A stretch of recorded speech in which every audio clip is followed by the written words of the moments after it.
यस्मरेत् पुण्डरीकाक्षं सभायाभ्यन्तरशुचिः पुण्डरीकाक्ष पुनातु पुण्डरीकाक्ष पुनातु भगवान् पुण्डरीकाक्ष पुनातु हस्ते पुष्पं गृहीत्वा भगवते श्रीबालमुकुन्दाय अस्ति स्वस्तरुणिकराग्रविगलत्कल्पप्रसूनाकुलतं वस्तु प्रस्तुतवेणुनादलहरी निर्वाणनिर्व्याकुलम् स्रस्तः स्रस्तनिबद्धनीव विलसद्गोपी सहस्रावृतम् हस्तन्यस्तनतापवर्गमखिलोदारं किशोराकृतिः श्रियेः पुष्पैर्पुष्पमालिकां समर्पयामि कस्तूरीतिलकं ललाटपटले वक्षस्थले कौस्तुभं नासाग्रे वरमौक्तिकं करतले वेणुकरे कङ्कणम् गोपस्त्री परिवेष्टितो विजयते गोपालचूडामणिः ग्रन्थराजाय पुराणपुरुषोत्तमाय नमः बालमुकुन्दाय नमः तं सर्वभूतहृदयं मुनिमानतोऽस्मि ध्येयं सदा परिपवग्नमभिष्टदोहं तीर्थास्पदं शिवविरञ्चिनुतं शरण्यं भृत्यार्तिहं प्रणतपालभवाब्धिपोत वंदे महापुरुषते चरणारविन्दं शुक्तरूपेण भगवत व्यासदेवाय नमः गंध अक्षत पुष्प पुष्पैर्पुष्पमालिकां माल्यादीनि सुगन्धीनि मालत्यादीनि वे प्रभो मया हृतानि पुष्पाणि पूजार्थं प्रतिगृह्यताम्। श्री भागवत भगवान की है आरती पापियों को पाप से है तारती। श्री भागवत भगवान की है आरती पापियों को पाप से है तारती। श्री भागवत भगवान की है आरती पापियों को पाप से है तारती। यह अमर ग्रंथ यह मुक्ति फल यह पंचम वेद निराला नभ ज्योति जगाने वाला। ये अमर ग्रंथ ये मुक्ति ग्रंथ ये पंचम वेद निराला नभ ज्योति जगाने वाला। श्री राम यही घनश्याम यही राम यही घनश्याम यही श्री राम यही घनश्याम यही श्री राम यही घनश्याम यही। जय मधुसूदन की आरती पापियों को पाप से है तारती। कृष्ण भक्ति अम्बा की शक्तियाँ सिखाने वाला प्रभु भक्ति जाने वाला। हनुमान यही प्रहलाद यही हनुमान यही प्रहलाद यही हनुमान यही प्रहलाद यही हनुमान यही प्रहलाद यही। जय ध्रुव नारद की आरती पापियों को पाप से है तारती। श्री भागवत भगवान की है आरती पापियों को पाप से है तारती।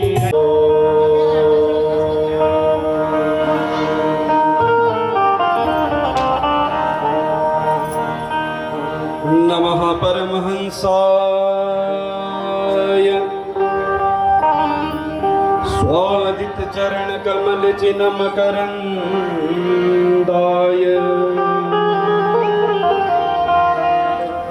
भक्त जन मानस निवासाय श्री रामचंद्राय हो गया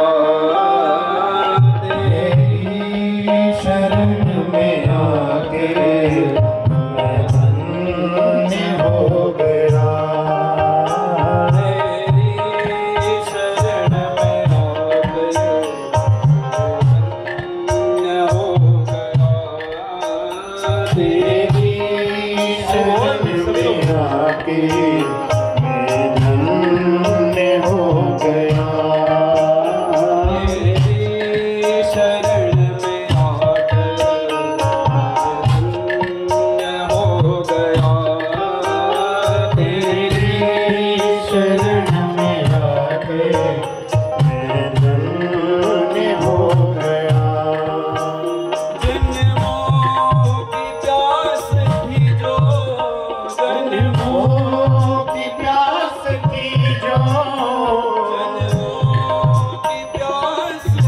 जो की प्यास थी जो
बोले वृंदावन बिहारी लाल की जय। भागवत महापुराण की जय। सुखदेव जी महाराज की जय। आइए परम मंगलमय परम पर परमखिलेश्वर अकारण करुणा वरुणालय भक्त वांछा कल्पतरु भक्ति ज्ञान वैराग्य की परम संहिता श्री आनंद कंद बिहारी लाल की प्रतिमूर्ति श्रीमद् भागवत महापुराण अष्टादश पुराणों में सर्वोपरि पवित्रतम सदग्रंथ मेरे गोविंद की अलादिनी शक्ति रास रासेश्वरी के चरणों में सादर नमन।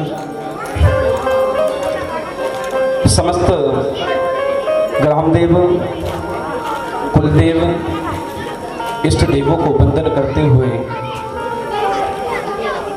विप्रो द्वारा इस भक्ति ज्ञान वैराग्य के महायज्ञ में मंडपस्थ आवाहित स्थापित पूजित देववर्ग ऋषिवर्ग एवं पितृवर्ग आचार्य महोदय सहित समस्त विप्रबंधु संगीताचार्य सहित समस्त संगीतज्ञ महानुभाव और भगवान की कृपा के कृपा पात्र बने हुए समस्त गोडरिया वासी एवं इस कथा में आए हुए बाहर से हमारी यजमान वृंद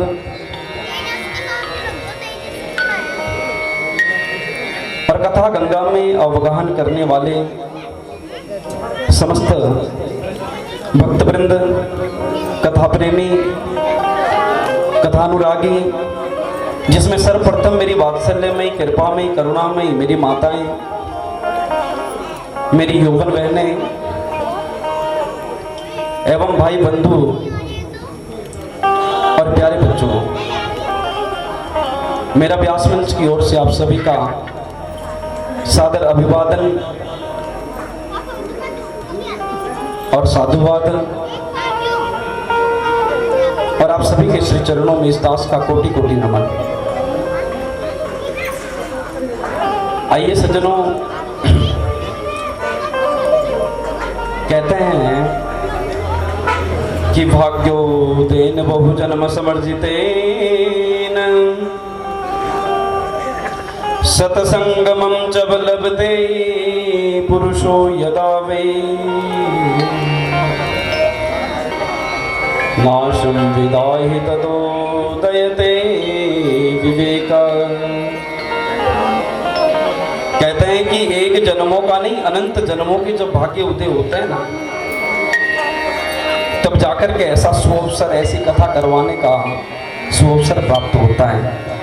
कहते हैं ना कि सबसे पहली कृपा परमात्मा की कि बड़े भाग मानुष तन पावा सुर दुर्लभ सत ग्रंथ ही गावा। बड़ी भाग्य से तो मानव देह मिलता है, और इस मानव देह को प्राप्त करके जो व्यक्ति सत्कर्म नहीं करता, सुकृत नहीं करता, भगवान के कथा को नहीं सुनता,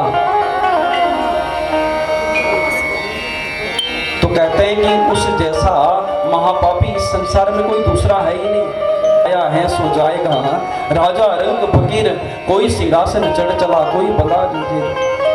जो व्यक्ति संसार इस भूलोक में जो आया है, सभी ने एक ना एक दिन जाना है। तो कोई पुण्य की गठड़ी साथ लेकर के जाता है, तो कोई पाप की गठड़ी साथ लेकर के जाता है।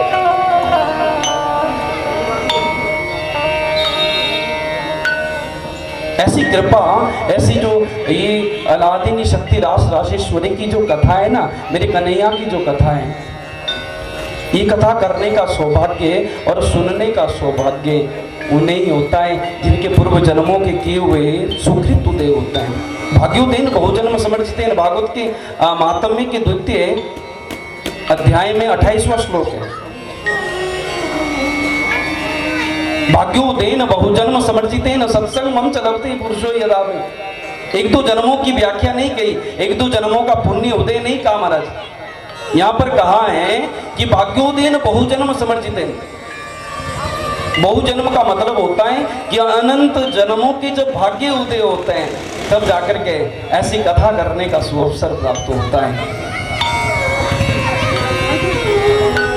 तो भागवत में के प्रथम श्लोक में बड़ी सुंदर व्याख्या बताई गई है कि सच्चिदानंद रूपाय विश्वोत्पत्त्यादि हेतवे तापत्रय विनाशाय श्री कृष्णाय वयं नुमः। भगवान तू भागवत के जो प्रथम श्लोक में किसी की व्याख्या नहीं कही है, ना भगवान शंकर की, ना ब्रह्मा जी की, ना विष्णु जी की, ना भगवान कृष्ण की, लेकिन भागवत के महात्म्य में मेरे कन्हैया की स्तुति कही गई है कि सच्चिदानंद रूपाय विश्वोत्पत्त्यादि हेतवे तापत्रय विनाशाय श्री कृष्णाय वयं नुमः। भगवान का स्वरूप कैसा है? तो 3 स्वरूप बताए मेरे कन्हैया के। कौन कौन से? सच्चिदानंद रूपाय, पहला स्वरूप सत्य, और दूसरा चित्त, और तीसरा कौन सा है? आनंद। सत्य माने होता है सज्जनों जो अविनाशी हो, जिसका कभी नाश नहीं होता, उसे क्या कहते हैं? सत्य। क्योंकि इस संसार में जो भी वस्तु आई है सभी की मृत्यु होनी है। जो इस संसार में जिसने जन्म लिया है उसकी मृत्यु होती है, लेकिन मेरे परमात्मा की कभी मृत्यु नहीं होती। वो तो सत्य है, अर्थात अविनाशी है, उनकी कभी मृत्यु नहीं होती। इसलिए सत्य क्या है? बोले परमात्मा, भगवान नारायण, और कुछ भी सत्य संसार में नहीं है। ये देह मिली है ना, क्षणभंगुर की कलिका कल जाने खिली ना खिली, ये क्षणभंगुर की कलिका है। शरीर मिला तो इस शरीर की कोई गारंटी नहीं मिली महाराज, कोई पता नहीं है कि अभी मैं कथा सुना रहा हूं 5 मिनट बाद सुना पाऊं या ना सुना पाऊं, कोई गारंटी नहीं है मेरे पास। इस संसार में जो भी प्राणी आया है उसकी मृत्यु अवश्य है। इसलिए सत्य कहते हैं, सत्य कहिए जो विन से नाही। बड़ी सुंदर बात कही है यहाँ पर कि सत्य कहिए जो विन से नाही, चित्त चैतन्य सकल घट माई, और आनंद घट घट करे आनंदा, ताको नाम सच्चिदानंदा। सत्य कहिए जो विन से नाही, सत्य वो है जिसका कभी विनाश नहीं होता, उसे सत्य कहा गया है जिसका कभी विनाश नहीं होता महाराज। सत्य कहते हैं अविनाशी को, जो पहले था मध्य में रहता है और अंतिम में पूरी सृष्टि जब विनाश होती है तो सारी उस सत्य अर्थात भगवान नारायण के चरणों में जाकर के विलीन हो जाती है। तो सत्य क्या है? परमात्मा है कि संसार है? परमात्मा है, क्योंकि कहा है भागवत में, एक मनुस्मृति में बड़ा सुंदर श्लोक लिखा है कि धनानि भूमो पशुवाश्च गोष्ठै नारिगृहद्वार जनश्मशाने देहश्चितायां परलोक मार्गे धर्मानुगो गच्छति जीव एकः। इस संसार में जो व्यक्ति आया है महाराज, कुछ भी साथ नहीं जाता है। धनानि भूमो, मृत्यु जब होती है धन भूमि पे रह जाता है, जितना मर्जी कमा लो। पशुवाश्च गोष्ठी, पशु गौशाला में बंधे रह जाएंगे। सगे संबंधी कहाँ तक साथ जाएंगे? कहाँ तक जाएंगे? शमशान तक साथ जाते हैं। बात करी इस शरीर की, इस देह की सजनों, तो ये देह भी सिर्फ और सिर्फ उस शमशान अर्थात शैया तक साथ जाता है महाराज। वहां जाके क्या होना है? बोले मिट्टी में मिले मिट्टी, बाकी सी खाक होगी, सोने सी तेरी काया जल करके राख होगी। दुनिया को छोड़ बंदे मरघट में वास होगा, 2 गज कफन का टुकड़ा तेरा लिबास होगा। ये देह जो है ये मिट्टी, कहते हैं कि शरीर की जो 3 गति होती है, बोले फेंक दोगे तो गीदड़ खा जाएंगे, और जला दोगे तो राख बन जाएगी, और दफना दोगे तो कीड़े खा जाएंगे। ये 3 गति है। इसलिए ये देह कहाँ तक जाएगी? बोले शमशान तक साथ जाएगी। वहां जाके क्या होना?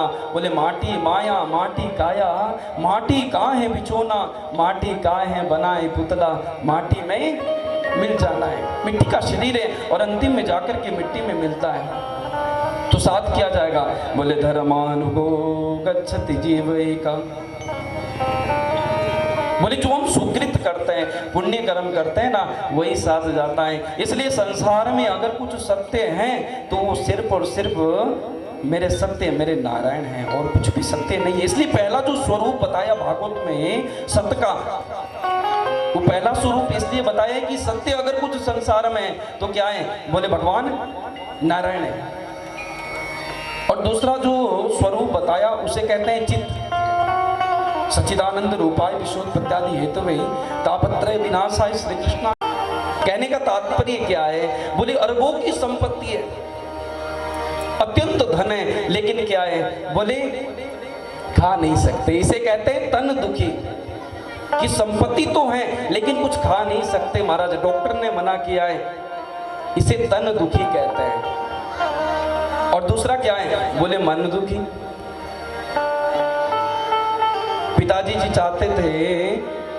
पिताजी चाहते थे कि बेटे का विवाह अच्छे खानदान में करूंगा, लेकिन बेटा घर की नौकरानी को लेके भाग गया।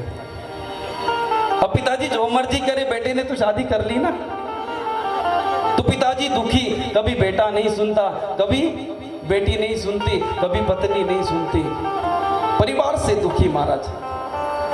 तो इसे कहते हैं मन दुखी। बोले संपत्ति तो है, धन तो है, लेकिन मन से दुखी है। तीसरा क्या? बोले कोई तन दुखी, कोई मन दुखी, कोई धन बिन रहत उदास, थोड़े थोड़े सब दुखी, सुखी राम के दास। तीसरा कौन सा है? बोले कोई तन दुखी, कोई मन दुखी, कोई धन बिन रहत उदास।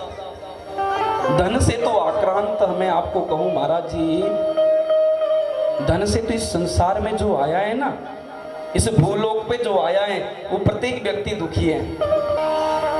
तो कोई तन से दुखी, कोई धन से दुखी और कोई मन से दुखी है सज्जनों इस संसार में। लेकिन कहते हैं कि कबीरा सब जग निर्धना, धनवंता नहीं कोई, धनवंता सो ही जानिए, जाको राम नाम धन होए। बोले इस संसार में जो व्यक्ति आया है ना, वो महाराज दुखी है। बोले सुख किस में? बोले मेरे प्रभु के नाम में सुख है, मेरे गोविंद के नाम में सुख है। जो आनंद राम के नाम में है ना, वो संसार में नहीं मिलने वाला महाराज। जितना मर्जी आप धन कमा लो, आप धन कमा करके घर वालों को दो ना, तो वो धन जो है वो प्यार तब तक है जब तक वो आप धन दे रहे हैं।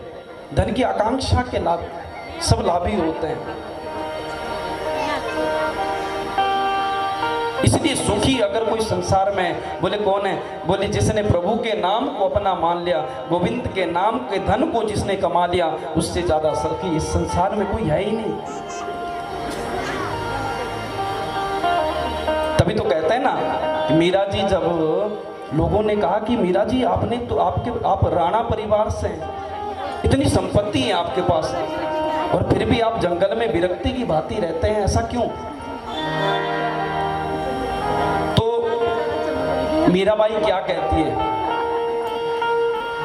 कि संसार का धन तो महाराज यहाँ तक रहेगा, वहां के लिए तो जो धन है ना, वो तो राम नाम का धन है। इसलिए राम नाम का धन जिसने कमा लिया ना, वो इस संसार में यह लोक सुखम कृतम स्मरणेन विनश्यति, इस लोक में भी सुखी है और उस लोक में जाकर के भी वो सुखी होता है। तभी मीरा क्या कहती है कि पायो जी मैंने राम रतन धन पायो, पायो जी मैंने राम रतन धन पायो, पायो जी मैंने।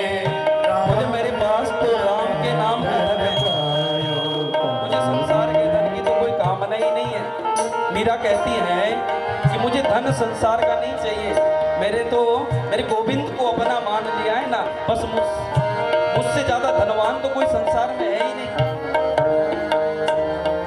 पायो जी मैंने राम रतन धन पायो, पायो जी मैंने राम रतन धन पायो, पायो जी मैंने राम रतन धन पायो, पायो जी मैंने राम रतन धन पायो।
में सभी घुमायो मायो जी मैंने जग में सभी घुमायो पायो जी मैंने राम रतन धन पायो पायो जी मैंने राम रतन धन पायो पायो जी मैंने राम रतन धन पायो। इसलिए धनी तो वही है ना जिसके पास राम के नाम का धन है। मीरा कहती है कि धनी वही है जिसके पास राम नाम का धन है। गोविंद के नाम का धन जिसने कमा लिया ना सज्जनों, वो सबसे ज्यादा धनी है। इसलिए आध्यात्मिक ताप, आदि दैविक ताप, आदि भौतिक ताप, इन त्रिताप दोषों को नष्ट करने का जिनमें सामर्थ्य है, ऐसे श्री कृष्णाय वयम नमः, ऐसे भगवान श्री कृष्ण को नमन करते हैं, वंदन करते हैं।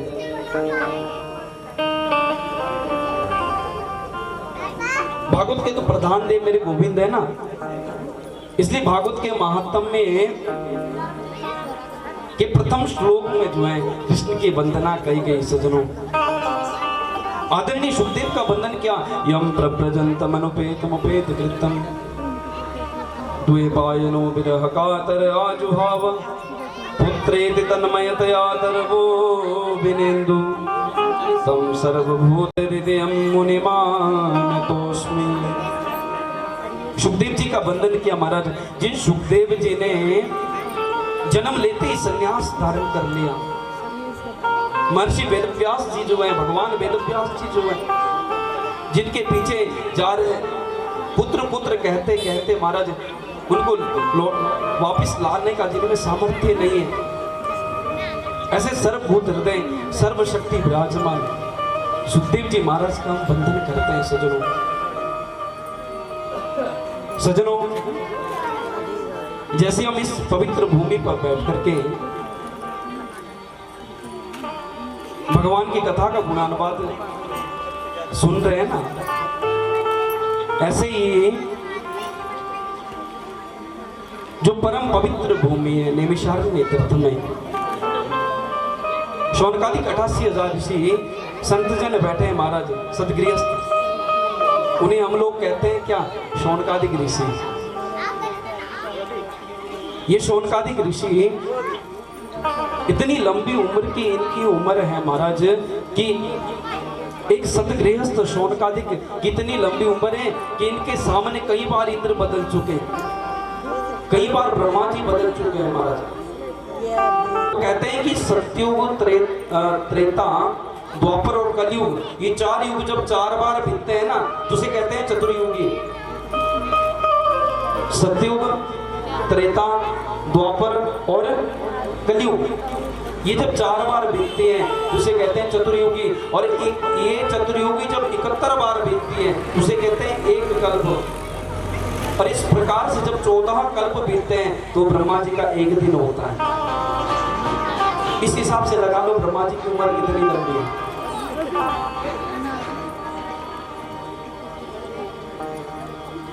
तो इन सतगृहस्थ ऋषियों के बीच में शौनकादिक ऋषि एक ऐसे बैठे महाराज जिनके सामने कई बार ब्रह्मा बदल चुके, कई बार इंद्र बदल चुके। ऐसे ही शौनकादिक ऋषि विराजमान अपनी नित्य कर्म से निवृत्त होकर के प्रातः काल जैसे ही बैठे थे ना, तो उन संतों की मंडली में मेरे सूर्य जी महाराज का आगमन हो गया।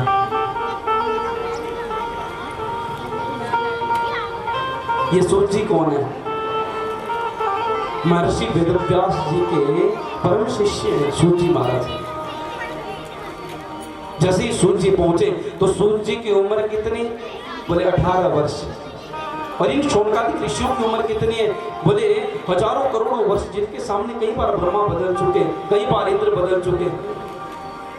लेकिन उस 20 वर्ष की उम्र के बालक युवा जो सूर्य जी हैं, जैसे महाराज पंडाल में जैसे ही पधारे तो सभी संत जो सतगृहस्थ जो संत थे, शौनकादिक ऋषि जो थे, सभी खड़े होकर उनका स्वागत अभिवादन करने लगे।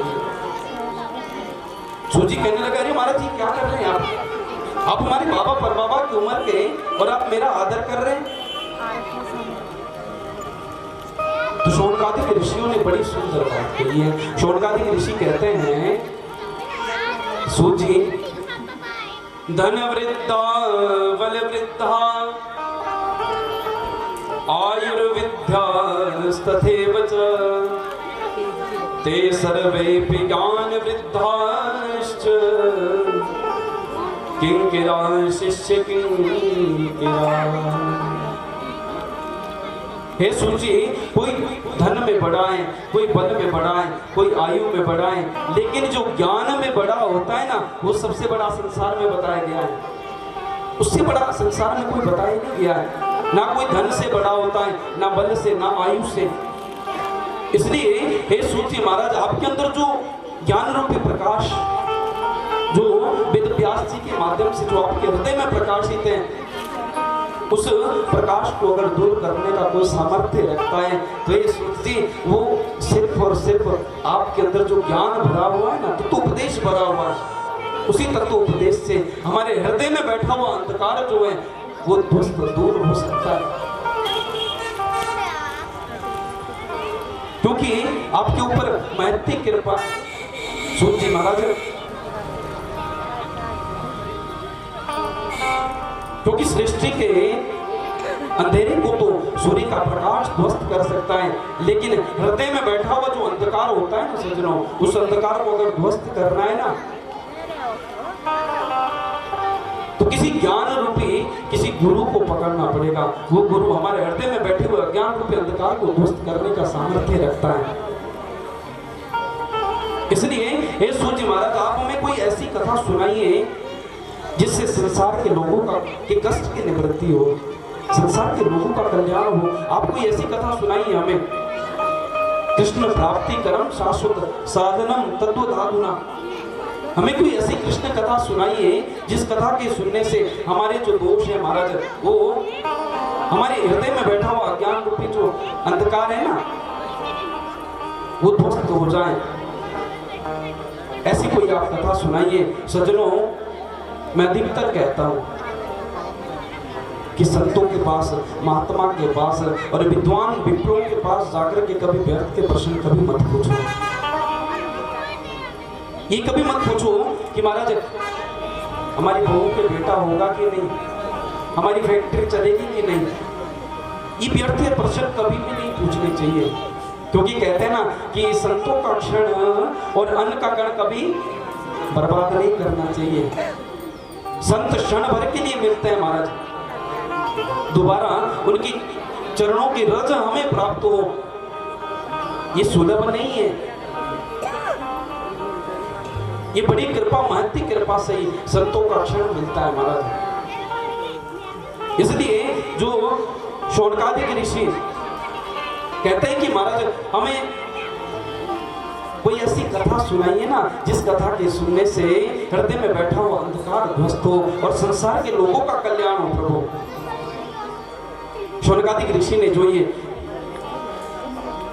ये प्रश्न जो लोगों के हित के लिए पूछा ना कि कृष्ण की प्राप्ति कैसे हो, सूची कहते हैं कि शौनकादिक ऋषियों, आपने जो प्रश्न पूछा है ना वो बड़ा उत्तम प्रश्न पूछा है। हम लोग जन्म लेते हैं, युवा होकर वृद्ध होकर के मृत्यु को प्राप्त कर लेते हैं, लेकिन कभी जीवन के पहलुओं को समझने का कभी प्रयास नहीं किया। खाली हाथ महाराज आया है सो जाएगा, राजा रंग फकीर, कोई सिंहासन चर्चला, कोई बंधा जंजीर। जैसे व्यक्ति खाली आता है ना वैसे ही चला जाता है, लेकिन कभी जीवन के पहलुओं को समझने का कभी प्रयास नहीं किया।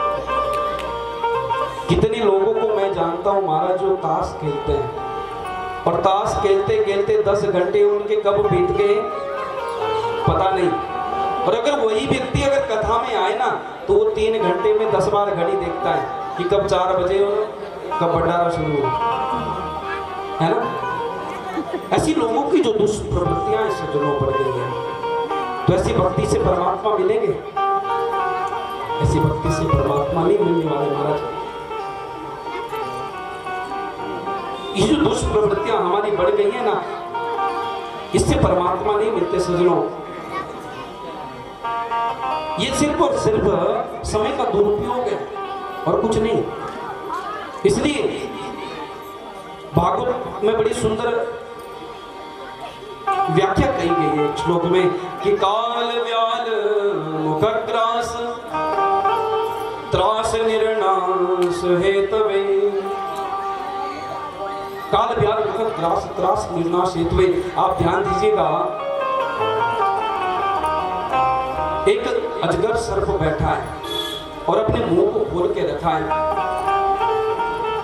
और उस सर्प के क्षण भंगुर की कलिका कल जाने खिली ना खिली, कब मृत्यु हो जाए और कब अंतिम समय निकल जाए कोई पता नहीं है सज्जनों। इसलिए कहा है कि नहीं कश्चित क्षणमपि जातु तिष्ठस्य कर्मकृत कार्यते यह वश कर्म गुणी स्वाभाविकेर बलात्। ये मानव की सबसे बड़ी भ्रांति है कि वो चिंता ज्यादा करता है और चिंतन कम करता है, चिंता ज्यादा करता है और चिंतन कम करता है। क्योंकि संसार के प्रति क्या होती है, बोले हम चिंता करते हैं, और चिंतन किसका होता है, बोले प्रभु का चिंतन प्रभु का होता है।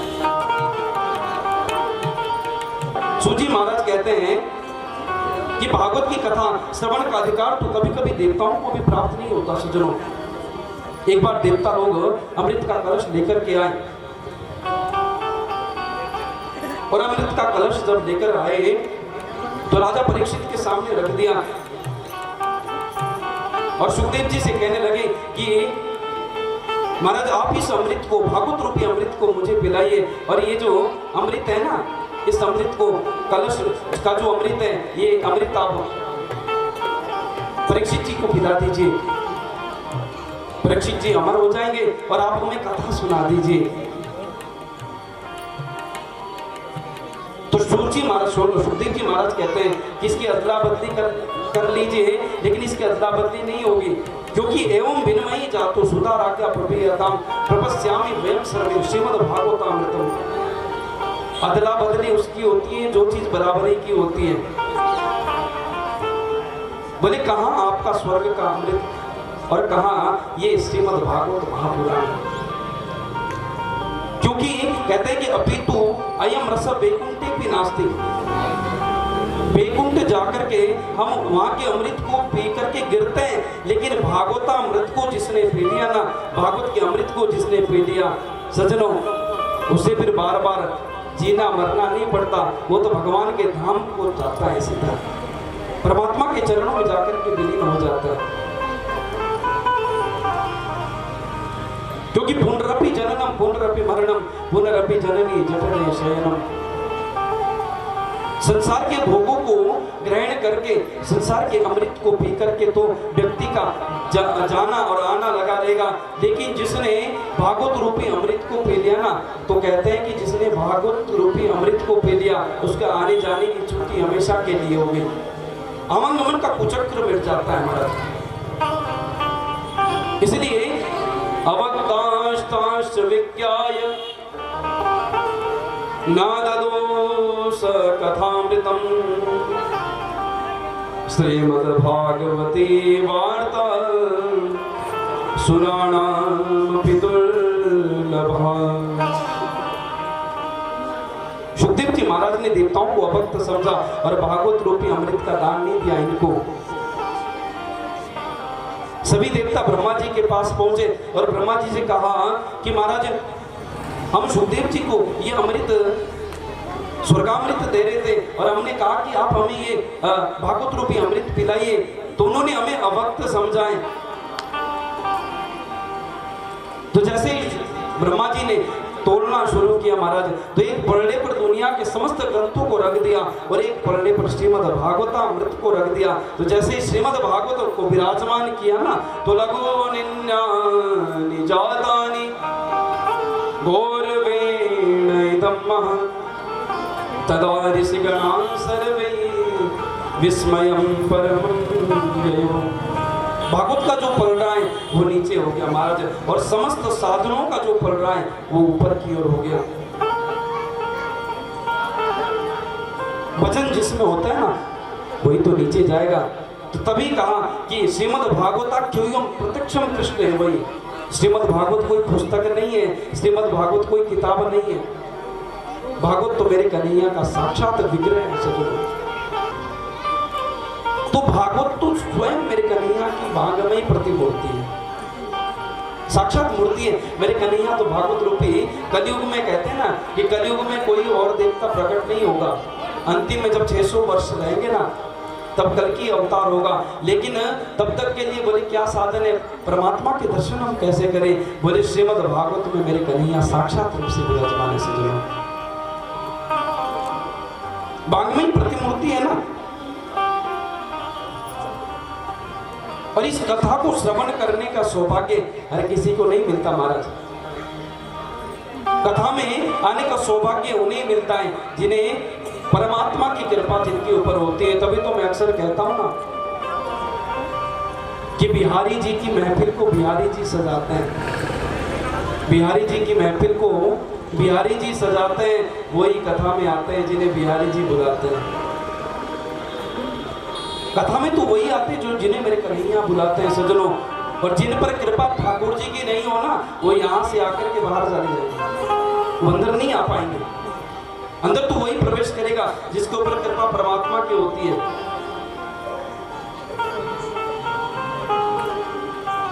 इसलिए श्रीमद् भागवत को कृष्ण रूप साक्षात मेरे कन्हैया की वांग्मयी प्रतिमूर्ति है सज्जनों।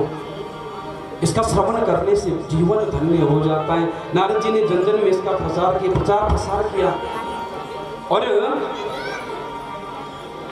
अपने पिता ब्रह्मा से नारद जी ने इसे ग्रहण किया, अध्ययन किया और सप्ताह की जो विधि है वो तो नारद जी ने भी सनत कुमारों से श्रवण करे। यहाँ पर प्रश्न उठता है, शौनकादिक ऋषि कहते हैं कि महाराज सनत कुमार जी ज्यादा घूमते नहीं और नारद जी एक जगह बैठते नहीं, तो इस सप्ताह श्रवण की विधि जो है ये उन्होंने कैसे सुनी? और भागवत कहता है कि भागवत के लिए अगर 5 चीजों का अनिवार्य होना है, 5 चीजों का होना बहुत जरूरी है। कौन कौन से? क्योंकि ये जब तक वक्ता और श्रोता में 5 चीजें नहीं होगी ना तब तक ना कथा में आनंद आ पाता है और ना सुनने में ना कहने में।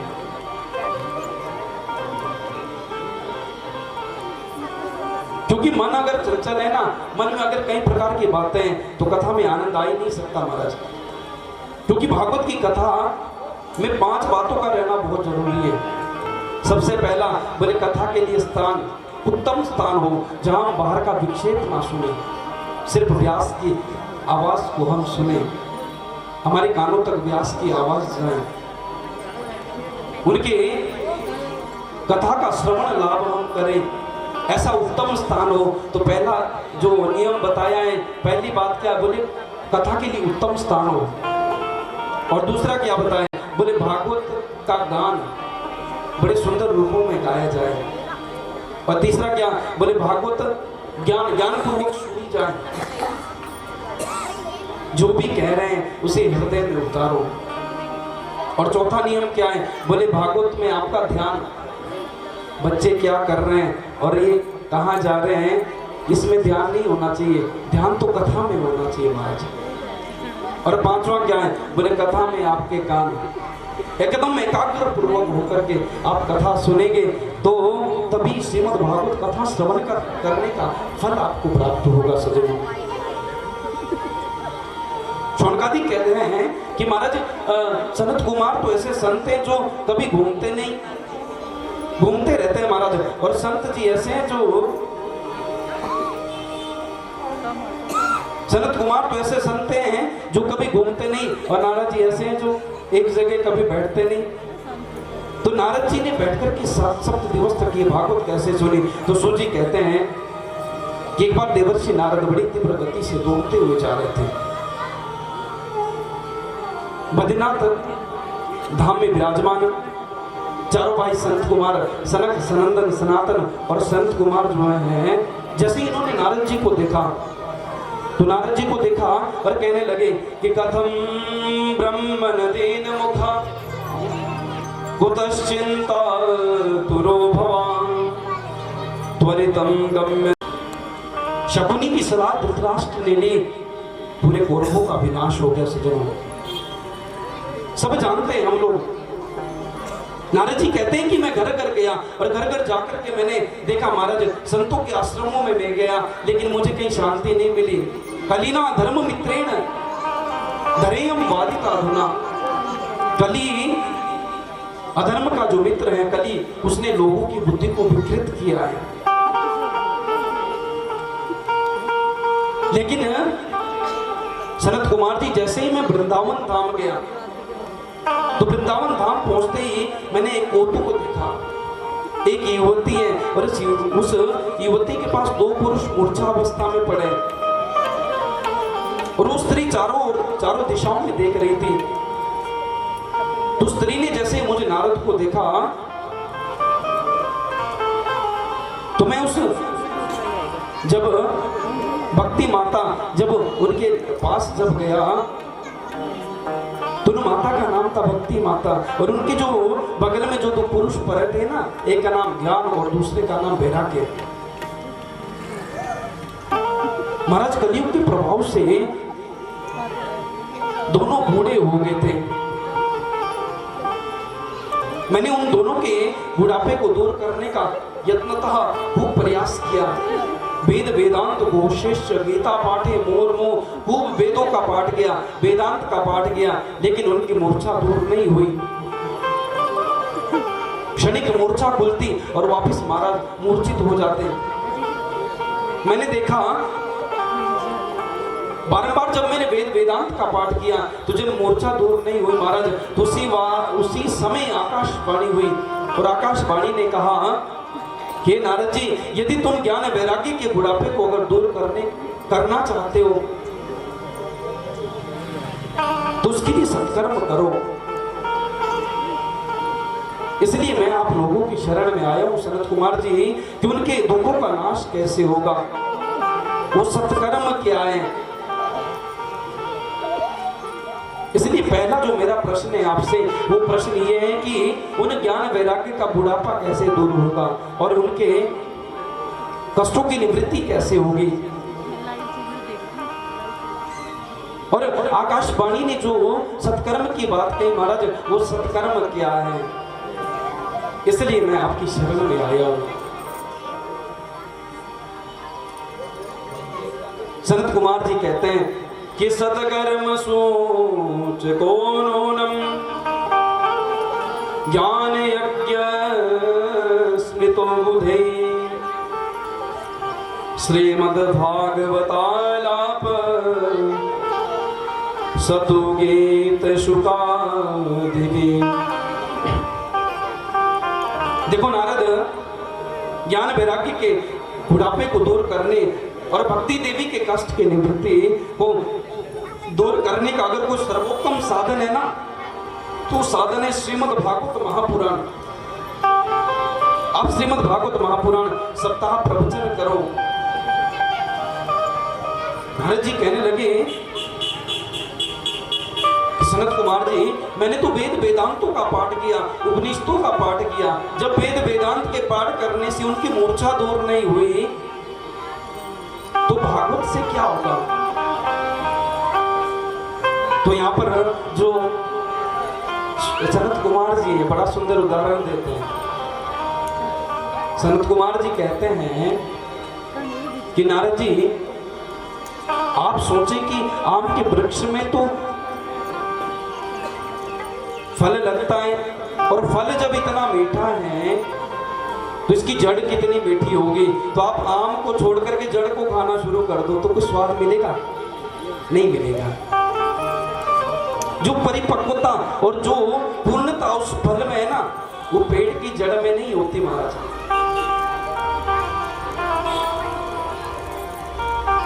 और आप कहें कि महाराज गन्ने से गुड़ निकलता है, तो गन्ने को पीस करके गुड़ निकाल दो तो मिलेगा? नहीं।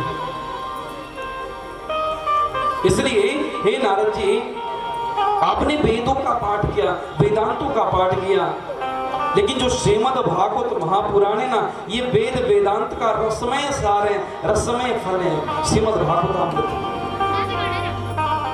तो नारद जी ने कहा कि महाराज कथा कहाँ करें? शरद कुमारों ने कहा कि कथा के लिए तो सबसे उत्तम स्थान तो हरिद्वार में है महाराज, गंगा जी के तट पर सभी जो आनंद सुंदर वन नामक का जो तट है, उस तट पे जाकर के बड़ा सुंदर व्यास मंच लगाया और उस व्यास मंच पर चारों भाई आसीन हो गए और आसीन होकर के चारों भाइयों ने महाराज जो है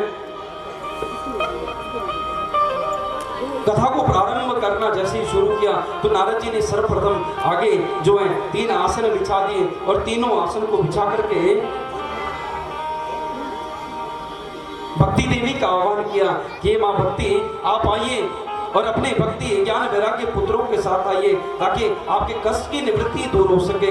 आपके लिए हम ये सुकृत कर रहे हैं, श्रीमद् भागवतामृत का, श्रीमद् भागवत कथा का पाठ कर रहे हैं, वाचन कर रहे हैं। आप आइए विराजिए और आपके कष्ट की निवृत्ति हो। भक्ति देवी दोनों पुत्रों के साथ आती है और नारद जी यजमान बन करके बैठे हैं, मुख्य श्रोता बन करके बैठे हैं। तुलसी जी की स्थापना करी कि ये मानवा पाप कृतस्तु सर्वदा सदा दुराचारता विमर्गगा क्रोधाग्निदग्धा कुटिलाश्च कामिनः सप्ताह यज्ञेन कुलो पुनन्ति ते। ये मानवा पाप कृतस्तु सर्वदा, बोले जिस मनुष्य ने जीवन पर्यंत पाप कर्म किया हो और जीवन भर पाप करके जो दुराचार परायण जिसकी मनोवृत्तियां रही है, ऐसा व्यक्ति भी मृत्यु के पश्चात प्रेत बन जाए और उसके नाम से अगर श्रीमद् भागवत कथामृत का अगर एक बार वाचन किया जाए ना, तो उसकी भी मुक्ति हो जाती है। सनत कुमार जी कहते हैं नारद जी से कि उसकी भी मुक्ति हो जाती है, उसके भी जीवन में परिवर्तन आ जाता है। जिसका जीवन सत्य से हीन है, सत्य संभाषण जो नहीं करता, सत्य के मार्ग पर जो नहीं चलता, वर्ण संकर पद्धति से जो उत्पन्न हुआ है, वर्ण संकर पद्धति का मतलब समझते हैं आप? पिता किसी और बिरादरी का और मां किसी और बिरादरी की। तो ऐसे माँ बाप से उत्पन्न जो संतान होती है ना, उसे वर्ण संकर कहते हैं। वर्ण संकर पद्धति से जो उत्पन्न होता है, यदि वो भी श्रीमद् भागवत कथामृत को सुन लेना, तो वो भी पवित्र हो जाता है। और नारद जी, और तो छोड़ो आप, लेकिन पाप करते करते अगर कोई दुराचार करते करते अगर किसी की मृत्यु हो जाए, पाप करते करते, और मृत्यु के पश्चात अगर श्रीमद् भागवत कथामृत का पान कर लेना, उसकी निमित्त कथा की जाए, तो उसका भी कल्याण हो जाता है, उसका भी जीवन पवित्र हो जाता है। नारद जी बोले हमारी समझ में नहीं आया महाराज, जीवन पर्यंत तक पाप कर्म व्यक्ति करे और मरने के बाद मुक्ति हो और उसे मोक्ष हो जाए भागवत करने से। नारद जी कहते हैं कि तुंगभद्रा तटे पूर्वम अभूत पतन उत्तमम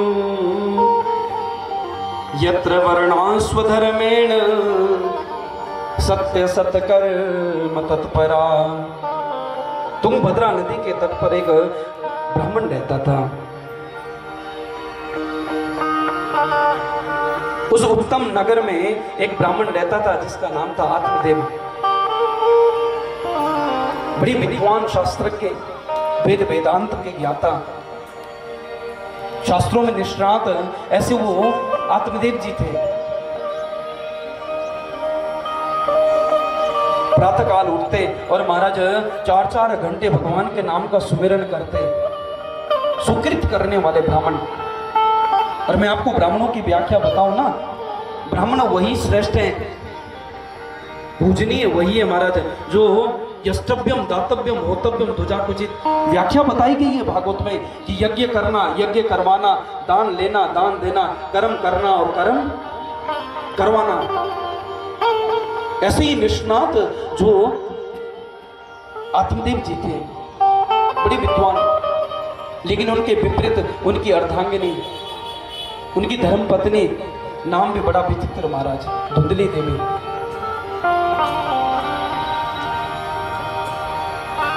तो परमात्मा की कृपा से इनके घर में अत्यंत धन, अत्यंत संपत्ति थी, लेकिन प्रभु कृपा से क्या बोले, सब कुछ था, धन था, अन्न था, लेकिन घर में संतान नहीं थे। घर में गाय बंधी हुई, वो गाय भी ब्याहती नहीं है महाराज।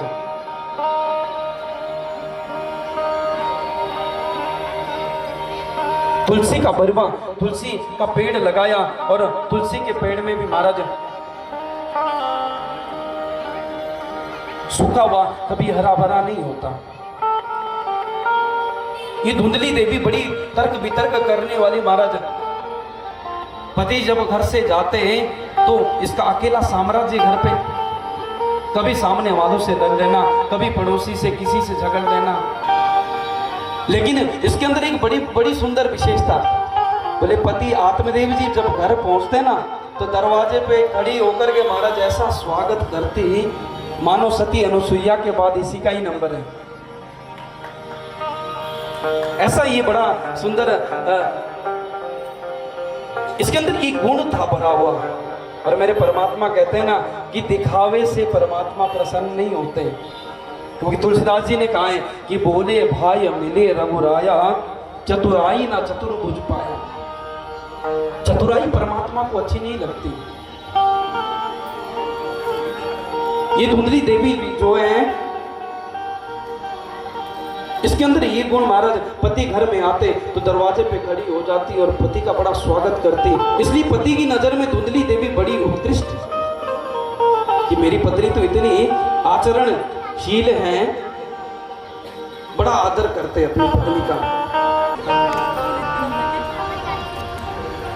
ये पड़ोसी का आना जाना शुरू हो गया महाराज। पड़ोसियों ने कहा कि बड़ी जी आपके घर में गाय हम 6 साल से देख रहे हैं, गौ बांझ है, तुलसी आपने स्थापित की है, तुलसी का बिरवा सूख क्यों जाता है? पंडित जी कहते हैं आत्मदेव जी क्या करूं भैया, मैं तो रोज जल देता हूं लेकिन फिर भी सूख जाती है। गाय की रोज सेवा करता हूं फिर भी बांझ है। तो लोगों ने क्या कहना शुरू कर दिया, बोले पंडित जी आपके घर में जो संतान नहीं है ना, उसी संतान की वजह से आपके घर में ये सब कलेश खड़ा हुआ है। आपके पितृ आपसे प्रसन्न नहीं है, आपके पितृ आपके हाथ से किया हुआ हव्य और कव्य जो है वो ग्रहण नहीं करते। ऐसे विद्वान जो पंडित हैं, ऐसे प्रकांड विद्वान ब्राह्मण जो हैं, बैठा बैठा एक दिन रोने लगा, मैंने ऐसा कौन सा पाप कर्म कर दिया महाराज जो मेरे पुत्र नहीं। एक दिन घर छोड़कर के जो है पंडित जी वन में चले गए और वन में जाकर के रुदन करने लगे, रोने लगे, अत्यंत विलाप करने लगे। तो एक संत महाराज उधर से बता रहे थे, तो संत ने देखा कि लग तो कोई ब्राह्मण रहे हैं, क्योंकि मस्तिष्क रेखा से तो जो तेज उत्पन्न हो रहा है ना, वह तो कोई विद्वान ब्राह्मण, लेकिन रो क्यों रहे हैं? पंडित जी को जब देखा संत महाराज ने देखा कोई विद्वान ब्राह्मण है लेकिन विलाप रुदन कर रहे हैं। पंडित जी के पास जाकर के आदर से कहने लगे, हे विप्रदेवता कथम रोदिषि विप्रत्वं काते चिंता बलियसि वदत्वं सत्वरं मह्यं स्वस्य दुःखस्य कारणं। क्यों रोते हो? इस निर्जन वन में आकर के आप क्यों रो रहे हैं? अब तो कोई विद्वान मालूम होते हैं मुझे, क्या तकलीफ है मुझे बताइए। पंडित जी चरणों में गिर करके बोले, तो क्या बताऊं महाराज, मैंने जो पाप कर्म किया है ना, उस पाप कर्म के द्वारा मैं अपने कर्मों को भोग रहा हूं। मेरे घर में अथाह संपत्ति है लेकिन मेरे घर में संतान नहीं है, और उस संतान के दुख में मैं ग्रसित होकर के वन में आया हूं, और तब तक घर नहीं जाऊंगा महाराज जब तक मुझे पुत्र प्राप्ति का वर प्राप्त ना होगा। मैं तब तक घर नहीं जाऊंगा, यही मर जाऊंगा। महात्मा जी ने खूब समझाया, महात्मा जी कहते हैं कि आत्मदेव जी गीता में कहा है कि उच्चा ज्ञानम प्रजां रूपम बलिष्ठां कर्मणो गति विवेकम तु समासाध्य त्यज संसार वासनम। पंडित जी, आपके मन में जो पुत्र की कामना है ना, ये निरर्थक है। आप जो पुत्र कामना के विरह में जो रो रहे हैं ना, ये कुछ नहीं है महाराज। यदि आपके घर में संतान हो जाती तो परमात्मा की बड़ी कृपा समझते कि प्रभु ने मुझे संतान दे दी। और अगर संतान नहीं दी है ना, तो परमात्मा की ज्यादा कृपा समझो कि मेरे घर में संतान नहीं है। 2-4 साल तक आदमी रोता है। कहते हैं ना कि अगर संतान है और पुत्र अगर कुपुत्र हो गया ना, तो 1-2 साल 10 साल 5 साल नहीं, वो जिंदगी भर रुलाता है चीजों। 1-2 साल 5 साल 10 साल नहीं रुलाता, वो जिंदगी भर रुलाता है। और अगर संतान हमारे घर में नहीं है ना, तो 5-10 साल रोते हैं कि भाई संतान, ठाकुर जी ने कृपाई नहीं की तो हुई नहीं। तो हम 2-4 साल रोते हैं। और अगर संतान पुत्र होकर के, पंडित जी, अगर कुपुत्र निकल गया ना, तो वो जिंदगी भर आपको रुलाएगा। इसलिए मैंने तो आपके मस्तिष्क रेखा देखी है, एक जन्म नहीं, आपके तो 7 जन्मों तक कोई संतान सुख नहीं है, पुत्र सुख नहीं है आपके भाग्य में। इसलिए कहते संसार वासना, संसार की जो वासना है ना, उन वासनाओं को त्यागो। पंडित जी कहने लगे कि महात्मा के सामने अगर कुछ कोई अपना दुख दर्द समझाता है ना, दुख दर्द कहता है, तो संत लोग अपना ज्ञान जानना शुरू कर देते हैं। कहने लगे महाराज जी, अगर आपने मेरी मस्तिष्क रेखा देखी है ना, 7 जन्मों तक मेरे भाग्य में संतान नहीं है, तो जो 7 जन्मों का आगे का विवरण कह सकता है, तो आप ये भी कृपा कर सकते हैं कि मुझे पुत्र प्राप्ति का वर भी आप मुझे दे सकते हैं। इसलिए बड़ी कृपा करिए। और यदि आपने पुत्र प्राप्ति का वर मुझे नहीं दिया, तो सच कहता हूं महात्मा जी, मैं यही आपके चरणों में अपने प्राण की बलि दे दूंगा। संत महाराज ने खूब समझाया कि बेटा तेरे भाग्य में है नहीं तो मिलेगा कहां से, क्योंकि कर्मणा जायते जंतु कर्मणि विलीयते सुखम दुखम वयम क्षेमम कर्मणा वापद्यते। व्यक्ति कर्मों से आता है, कर्मों से सुखों को भोगता है, और कर्मों से ही दुखों को भोगता है। क्योंकि तुलसीदास जी ने बड़ी सुंदर चौपाई देखी है कि गो ना खाओ सुख दुख कर दाता, निष्कृत कर्म दोष सब भ्राता। कि कोई किसी को सुख दुख नहीं देता, उसे उसका सुख भी उसे उसका कर्म देता है, और दुख भी उसे उसका कर्म देता है। इसलिए ये जो संसार की जो कामना है ना, इस कामना को आप त्यागो। क्योंकि अनन्य ममता विष्णु ममता प्रेम सांगता भाव स एव संतरात्मा बुधे प्रेमा निगद्यते। जैसी ममता हम संसार से करते हैं ना पंडित जी, वैसी ममता अगर गोविंद के चरणों में हो जाए ना, तो कल्याण हो जाएगा। इसलिए गोविंद को अपना मानो, गोविंद के चरणों में गोविंद को अपना पुत्र मानो। गोविंद को अगर अपना पुत्र मानते हो, तो इस संसार की वासनाएं आपकी उसी समय खत्म हो जाएगी। क्योंकि निज परिताप द्रवई नवनीता, पर सुख द्रवई संत सुखोनीता।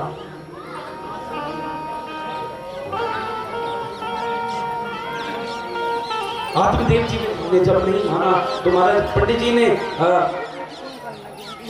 संत जो थे महात्मा जी ने फल दे दिया, और फल देकर के कह दिया, बोले जाओ और जाकर के अपनी पत्नी को खिला देना, तुम्हें पुत्र अवश्य होगा। परमात्मा की कृपा मान करके उस आत्मदेव जो ब्राह्मण है, आत्मदेव ब्राह्मण ने महाराज फल को लिया, और फल को लेकर के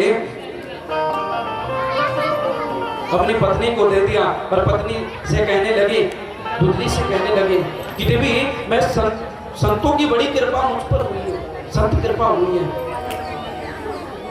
और संत ने ये फल दिया है। हमारे घर में संतान नहीं है ना, अरे इस फल को खा लेना, इस फल के खाने से संतान हो जाएगी।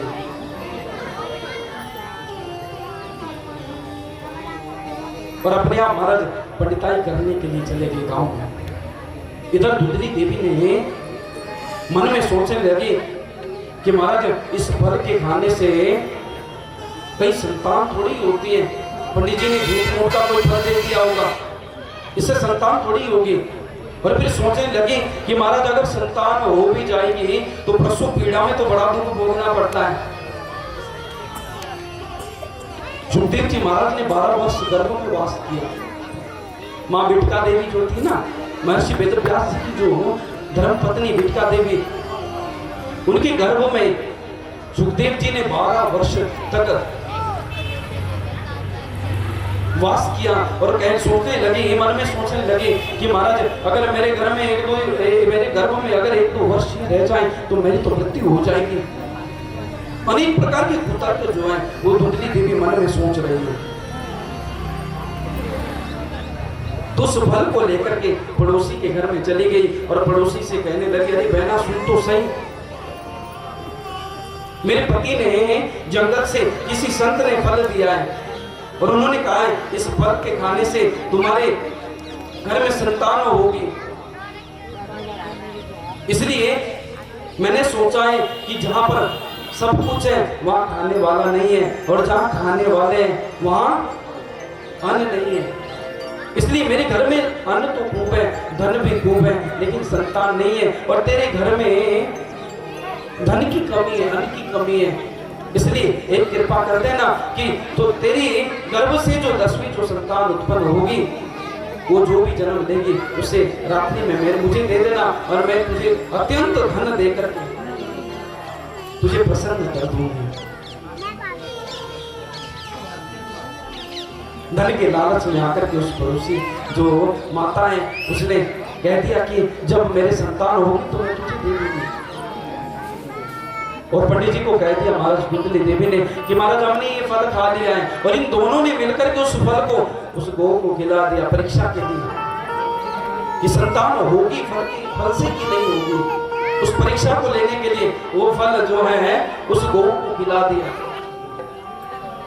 इधर पंडित जी से कहने लगे, महाराज मैं गर्भवती हूँ, मेरे संतान होने वाली है। आत्मदेव जी तो बड़े महाराज सीधे साधे प्राण, सोचते मेरी पत्नी ने फल खा लिया है ना तो अब संतान अवश्य होगी।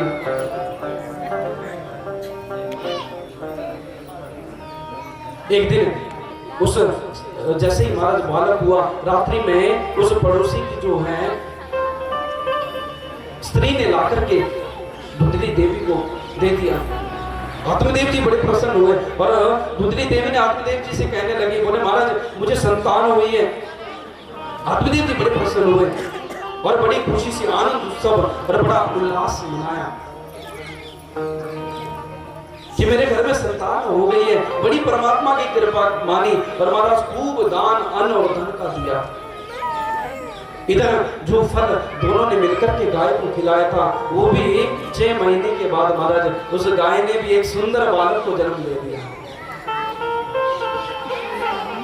उसके कान कर्ण जो थे ना वो गाय के जैसे और शरीर पूरा जो है वो मनुष्य जैसा। इसलिए आत्मदेव जी ने उसका नामकरण कर दिया गोकर्ण। गो के जैसे कान थे ना तो नाम गोकर्ण रख दिया। अब महाराज इस दूसरे पुत्र का नाम रखना था, बोले मेरा नाम आत्मदेव और उसका नाम रखूंगा अपने बड़े छोटे पुत्र का नाम रखूंगा परमात्मा देव, बड़े पुत्र का नाम परमात्मा देव रखूंगा। ऐसा जब सोचने लगा तो धुंधली देवी कहने लगी, बोले महाराज 6 महीने गर्भवास सम दुखम न भूतो न भविष्यति। गर्भ में 6 महीने मैंने पाला है और नाम आप अपने नाम से मिला जुला रखो, ऐसा हो सकता है? गर्भ में जो दुख मिलता है ना वो माँ को ही पता होता है कि कैसा दुख मिलता है। ये हमारी मातृ शक्ति ही जानती है कितना कष्ट भोगते हैं। इसलिए महाराज मैंने 9 महीने पेट में रखा है, नाम में अपने नाम से मिलता जुलता रखूंगी। मेरा नाम धुंधली और मेरे पुत्र का नाम होगा धुंधकारी। धुंधकारी नामकरण कर दिया महाराज। एक पुत्र का नाम धुंधकारी और एक का नाम गोकर्ण। गोकर्ण पंडितो ज्ञानी धुंधकारी महाखला। गोकर्ण बड़े विद्वान हो गए, प्रकांड विद्वान, और जो धुंधकारी या महाखल हो गया। इकलौता पुत्र जिस घर में हो ना, उस बच्चे की बिगड़ने के आसार ज्यादा हो जाते हैं सज्जनों। इकलौता पुत्र जिस घर में हो, वहां माता पिता का बड़ा उत्तरदायित्व जो है ना, वो ज्यादा बढ़ जाता है जहां इकलौता पुत्र होगा। वैसे तो आप ध्यान दीजिए, यदि घर में एक पुत्र अगर सपूत है तो 21 पीढ़ियों को तारता है महाराज। अगर सपूत है तो 21 पीढ़ियों को तारता है। 7 पीढ़ी अपने वंश की, पिता के वंश की, 7 पीढ़ी ससुराल के वंश की, और 7 पीढ़ी मातृपक्ष की। अगर कोई ज्ञानी संत, अगर कोई विद्वान, अगर कोई घर में उत्पन्न हो जाए ना, तो 21 पीढ़ियों को उतारता है। और अगर महाखल हो जाए ना, तो अपनी 7 पीढ़ियों को पिछली गंवाता है। ये जो धुंधकारी जो था, धुंधकारी महाराज बड़ा खल,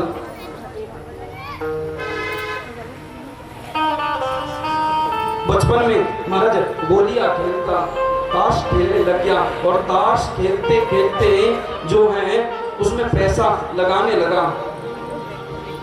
पैसा जब लगाने लगा तो ताश पत्ते खेल करके खेलते खेलते धन गंवाने लगा।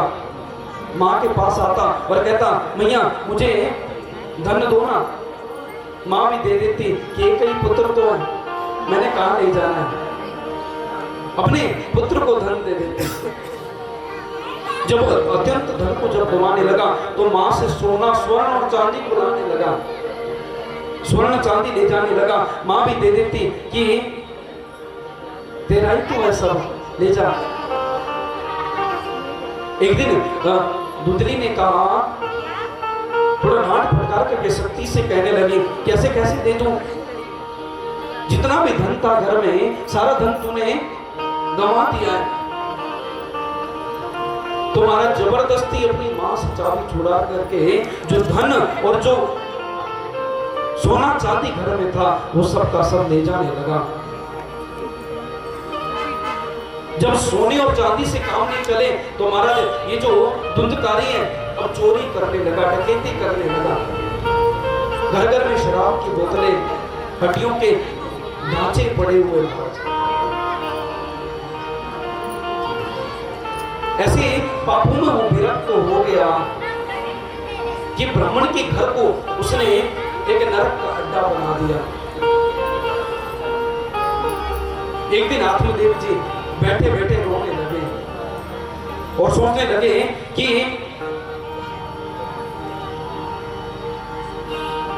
इस संतान के तो मैं बिना संतान के ही अच्छा था। मैंने कहा ना कि संतान अगर सपूत है तो वो माँ बाप को, जिस माँ बाप ने 50 वर्ष जीना हो ना, वो 70 वर्ष जिएगा। और पुत्र अगर कपूत है तो जीवन भर तक वो रुलाता है। इसलिए भी जो ये धुंधकारी है महाराज, एक दिन आत्मदेव जी रो रहे हैं और रोते रोते एक दिन गोकर्ण जी उनके पास आए। गोकर्ण जी जब आए तो आत्मदेव जी रोजन कर रहे हैं। गोकर्ण जी आए, गोकर्ण जी ने कहा कि पिताजी आप क्यों रो रहे हैं, क्या बात है? आत्मदेव जी कहते हैं कि क्या बताऊं बेटा, मेरी समझ में नहीं आता मैं क्या करूं। मैं घर में रहूं तो कैसे रहूं, क्योंकि घर को मेरे घर को जो इस पुत्र ने नरक का अड्डा बना दिया है। और घर छोड़ करके वन में जाऊं तो इतनी विरक्ति नहीं है कि मैं वन जाने का अधिकारी हूं, इतने मेरे हृदय में विरक्ति नहीं है। इसलिए मेरा मार्गदर्शन करो। आप तो बड़े विद्वान, प्रकांड विद्वान हो, मेरा मार्गदर्शन कीजिए। गोकर्ण जी महाराज ने बड़ा सुंदर उपदेश यहाँ पर किया है। गोकर्ण जी महाराज कहते हैं कि देहस्तिमान सुरुदिरैभिमतिं त्यजत्वं जाया सुता दिशु सदा ममता विमुञ्च पश्चानिशं जगदिदं क्षणभङ्गनिष्ठम् वैराग्य राग रसिको भवभक्तिनिष्ठा। पिताजी मैं आपसे एक बात कहता हूं, पहले तो शरीर के प्रति जो हमारा देहाभिमान है ना, उसे त्यागे। मैं शरीर हूं ऐसा मानना छोड़े, क्योंकि इस शरीर को चाहे पंडित जी बोलो, ज्ञानी जी बोलो, विद्वान बोलो, शरीर की तीन ही गति होते हैं। मैंने आपको बताया था ना अभी कि जला दोगे राख बन जाएंगे, फेंक दोगे तो गीदड़ खा जाएंगे, और जमीन में गाड़ दोगे तो कीड़े बन जाएंगे, और कोई गति नहीं होती है शरीर की। इसलिए जिनको पिताजी आपने अपना माना है ना, वो अपने नहीं है। आप कभी घर के एकांत में बैठ करके सज्जनों ध्यान कीजिए, कभी 10 मिनट निकाल करके, कभी भगवान के नाम का सुमिरन, कभी आप बैठिए और ध्यान कीजिए कि यदि मैं शरीर हूं तो शरीर की मृत्यु क्यों होती है, मैं रोग क्यों नहीं पाता। यदि मैं आंखें हूं तो आंखें अंधी क्यों हो जाती हैं, मैं रोग क्यों नहीं पाता हूं। और यदि पैर लंगड़े हैं तो मैंने लंगड़े होने से रोग क्यों नहीं पाता। और यदि कान बहरे हैं तो इन्हें बहरे हो, कान अगर बहरे हैं तो इन्हें बहरे होने से मैं रोग क्यों नहीं पाता। तो अंदर से जो है ना, एक ही आवाज आपकी आएगी महाराज कि चल रहे हंसा अमर लोक को, यहाँ कोई नहीं तेरा है, जग वालों का हुआ अंधेरा, अपना हुआ सवेरा। चल रहे हंसा अमर लोक को, यहाँ कोई नहीं तेरा है। अंदर से एक ही आवाज आएगी, इस संसार में कोई अपना नहीं है, ना पिताजी अपने, ना माताजी अपने। क्योंकि मृत्यु जब होती है ना, तो मैंने अभी कहा कि धनानि भूमो पशुवाश्च गोष्ठे, मृत्यु जब होती है तो घर की दहलीज तक अर्धांगिनी साथ जाती है, वहां से तो वो भी पेट मोड़ के वापस आ जाती है। मन में विचार करिए कभी कि शरीर का धन है, शरीर की पत्नी है, शरीर के बच्चे हैं, शरीर का महल है। आत्मा का जो संबंध है ना, वो तो मेरे गोविंद से है, सिर्फ मेरे कन्हैया से है। यदि आपके हृदय में पिताजी ये विरक्ति आ जाए ना, तो आप घर में रह करके भी आप जंगल की भांति विरक्त हैं। घर में भी रह करके आप विरक्त हैं। अगर आपके हृदय में ये भावनाएं अगर आ गई, और जो आप कह रहे हैं ना कि वन में जाऊं तो कैसे जाऊं, मेरे मन में विरक्ति नहीं है, वन में जाने से पिताजी परमात्मा मिलते हैं। तो गीदड़ का तो जन्म ही वन में होता है, तो हमसे पहले शेर तो पैदा ही वन में होता है, तो हमसे पहले भगवान को मिल जाते ना। मन के मारे वन के मन तक बस्ती माई।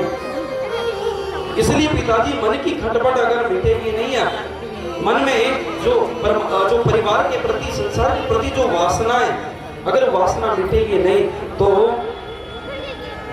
परमात्मा नहीं मिलेगा। क्योंकि घर की वासनाएं तो हमें बंधन में डालती हैं, यही तो हमारी मुक्ति नहीं करवाती है। आत्मदेव जी महाराज को बड़ा सुंदर रात्रि भर जो है आत्मदेव जी गोकर्ण जी ने बड़ा सुंदर उपदेश किया।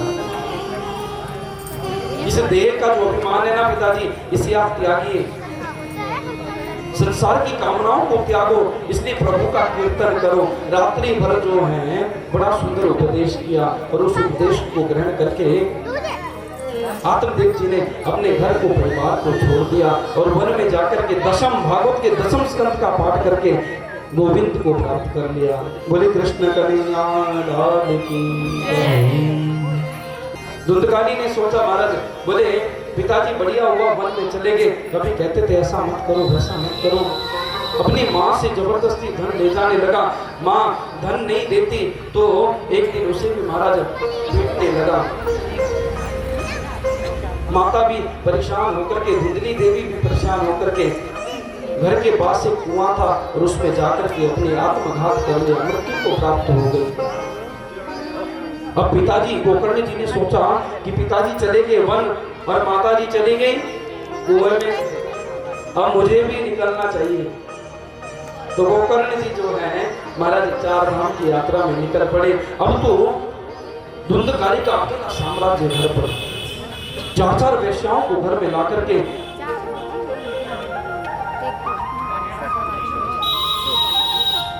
धन को चोरी से डकैती करके महाराज धन को लाता और उनकी सेवा करता। तो इधर जो 5 जो वेश्याएं थी उनको पता लगा कि एक दिन राजा ने भी पकड़ लिया, अगर ये पकड़ा गया तो हमारी भी मृत्यु सुनिश्चित है। तुम 5 ने इसे उल्टा लटका करके इसके मुंह में अंगार, जलते हुए अंगार भर करके इसका आत्मघात कर दिया, मृत्यु हो गई। और जमीन में गाड़ करके 5 वेश्याएं धन को लेकर के घर चली गई। आत्मदेव जी के मकान में, विशाल मकान में प्रेत बन करके पड़ा है। आचार्य शरद कुमार कहते हैं, ऋषियों आश्चर्य, जब गोकर्ण जी महाराज तीर्थाटन करके जब गांव पहुंचे तो गांव पहुंच करके अर्धरात्रि में जब गांव पहुंचे, घर आकर के मन में सोचने लगे, इस गांव में तो मेरे पिताजी का मकान आत्मदेव जी का भी है। अभी रात्रि में अगर गांव वालों को बोलूंगा कि मैं आ गया हूं तो सभी स्वागत के लिए आएंगे, तो किसी को परेशान ना करते हुए जो गोकर्ण जी है हमारा, गोकर्ण जी अपने विशाल महल में चले गए। महल में जब भगवान के नाम का सुमिरन कर रहे थे तो कभी अनेक प्रकार के जो है शब्द उन्हें सुनाई दिए, कभी भेड़िया बन जाए, कभी अनेक प्रकार की जो आवाजें आने लगी, कभी अग्नि मुंह के आगे जल जाए। गोकर्ण जी ने कहा, भैया कौन है आप और मुझे क्यों डरा रहे हैं? पंडित जी ने जैसे ही, गोकर्ण जी ने जैसे ही हाथ में जल लिया, हाथ में जल लेकर के कमंडलू के जल का छींटा जो है जैसे ही महाराज लगाया तो धुंधकारी जो है हाथ जोड़ करके खड़ा हो गया और कहता है कि अहम राता त्वदीयोस्मि धुंधकारी ते नामत स्वकीयेनेव दोषेण ब्रह्मत्वं नाशितं मया। अहम भ्राता त्वदीयोस्मि धुंधकारी ते नामत। भैया मैं आपका भाई धुंधकारी हूँ। गोकर्ण ने कहा, धुंधकारी तुम प्रेत बनकर के पड़े हो। मुझे तीर्थाटन में पता लग गया था कि 5 वेश्याओं ने तुझे मार करके तेरा आत्मदाह कर दिया है और इस महान पंडित जी के घर में महाप्रेत बनकर के बैठा है, ऐसा क्यों? मैंने तो गया जी में जाकर के मैंने तुम्हारे निमित्त पिंडदान किए और शास्त्र कहता है कि गया श्राद्ध सते नापि पुण्येन भविष्यति। गया में जिसके निमित्त एक बार श्राद्ध हो जाए, जिसके निमित्त पिंडदान हो जाए, उसकी मुक्ति हो जाती है। तो आपकी मुक्ति क्यों नहीं हुई? तो धुंधकारी कहता है कि भैया गया में एक बार श्राद्ध नहीं, अगर 100 बार श्राद्ध करोगे फिर भी मेरी मुक्ति नहीं, क्योंकि मैं प्रेत नहीं महाप्रेत हूं, मेरी फिर भी मुक्ति नहीं होगी। इसलिए मेरी मुक्ति का कोई उपाय करो। आप जैसा विद्वान जिसका भाई हो और वो ऐसी प्रेत योनियों में दुख प्राप्त को कर रहा हो, ऐसी कृपा करिए जो मेरी इस प्रेतत्व का नाश हो जाए। गोकर्ण जी ने कहा कि मैं प्रातः काल भुवन भास्कर सूर्य देव से प्रार्थना करूंगा और तेरे उपाय का जरूर कुछ ना कुछ निर्णय करूंगा। इधर प्रातः काल हुई महाराज और गोकर्ण जी ने जैसे ही नमो विवस्वते ब्राह्मण भास्वते विष्णु तेजसे जगत सवित्रे शोचे नमस्ते कर्मदायिने, भगवान भुवन भास्कर को सूर्य देव को जब नमस्कार किया, जो ये 3 किलो पीतल की मूर्ति, ये भी 3 किलो पीतल की है, 100 रुपए वाली, और जो ये लाख रुपए वाली है ना, ये भी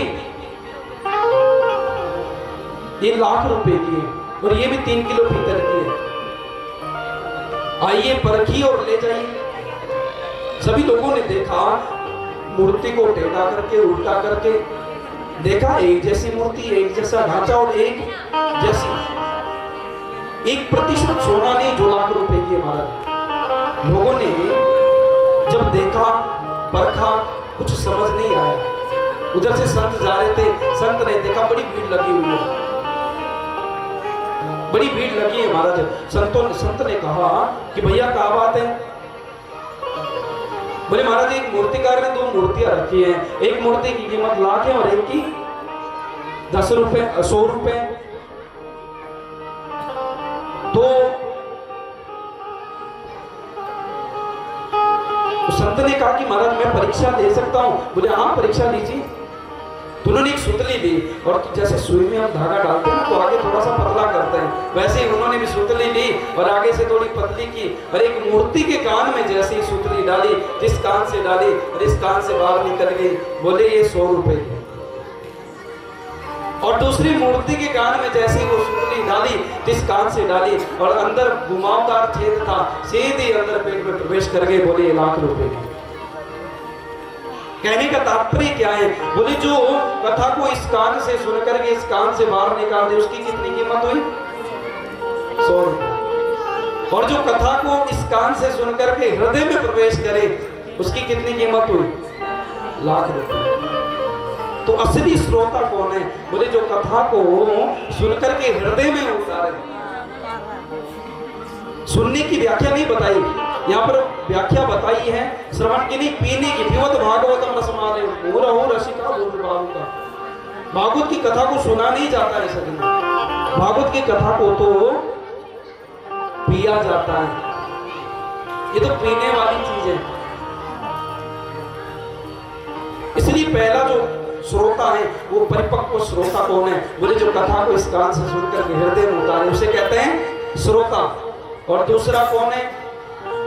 श्रोता।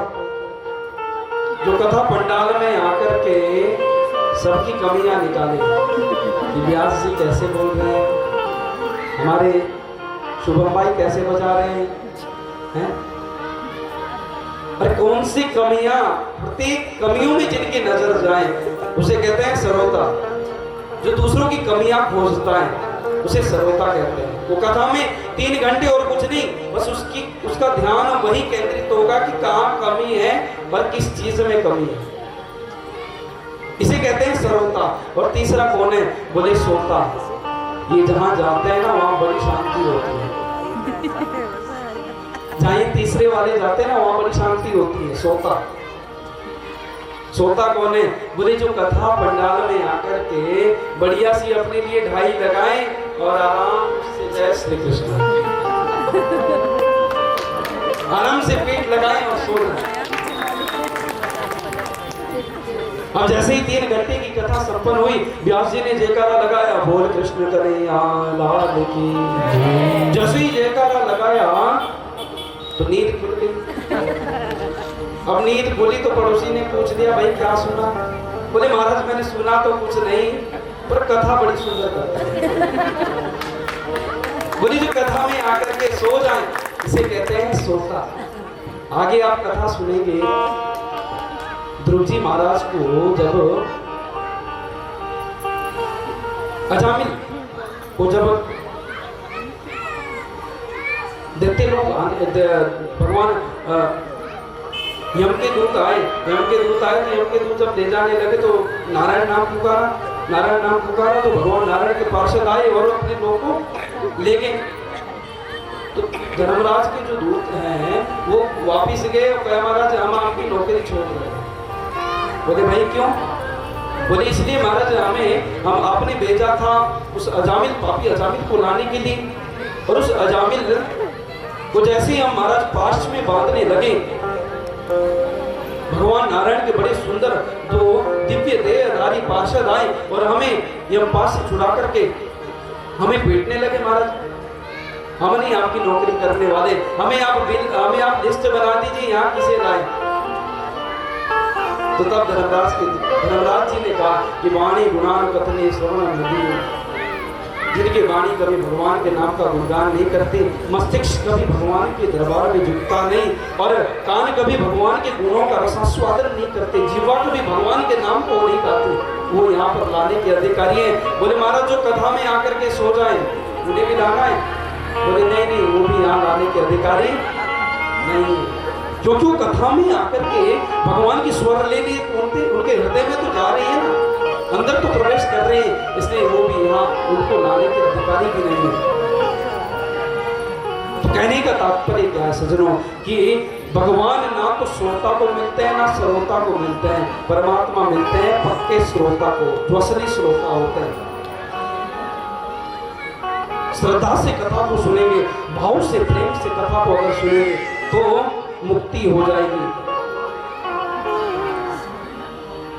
और मुक्ति का मतलब मरना नहीं है, मुक्ति का मतलब होता है आत्मा का बोध, आत्मा का ज्ञान जिसने प्राप्त कर लिया, जीवित ही अवस्था में ही वो महाराज वो मुक्त है आत्मबोध का। क्योंकि पुनरपि जन्मम पुनरपि मरणम पुनरपि जननी जननी शयनम, नारद जी ने कथा श्रवण का बड़ा नियम बताया। शरद कुमारों ने कहा महाराज कथा जब सुने तो इस कथा के लिए क्या करें? बोले बड़े विद्वान ब्राह्मण के पास जाकर के इसका शुभ मुहूर्त निकालें, क्योंकि भागवत जो विशेषता श्रावण भाद्रपद आश्विन कार्तिक माघशीर और अगन माघशीर माघ फागुन वैशाख का महीना जो है ना वो बड़ा पवित्र बताया गया है भागवत के लिए। पोष वर्जित बताया है, पोष में कथा नहीं होती, पोष का जो महीना आ रहा है ना अगला महीना पोष वर्जित बताया गया है। फिर शुभ उत्तम मुहूर्त दिखा करके बड़ा सुंदर शांतिप्रद स्थान ढूंढ करके वक्ता के बगल में बड़ी सुंदर वेदियों का निर्माण, जिस प्रकार हमारे विप्र आचार्यों ने किया है, बड़ी सुंदर वेदी का निर्माण जहाँ पे मेरे परमात्मा की स्थापना हो, मेरे भगवान सभी देवताओं का आह्वान हो।